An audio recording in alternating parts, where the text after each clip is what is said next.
Hey, first off, a lot of you guys don't be detailed with y'all disputes. Let's just put that out there. All right. So you want to be more detailed with your dispute. You want to tell the credit bureaus what you want done. If you want them to delete an account, you want to send a dispute saying this account is not mine.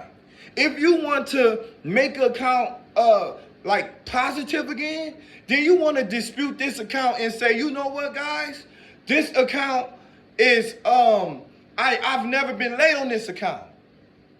But you must understand that the credit bureau is gonna only do what you tell them to do. All right. So if you dispute an account and you want an account deleted, you're not gonna say the account is late. You're gonna say, you know what? I never heard of this account. This account is not mine. That way they could delete the account. All right. So first you must establish what you want to do.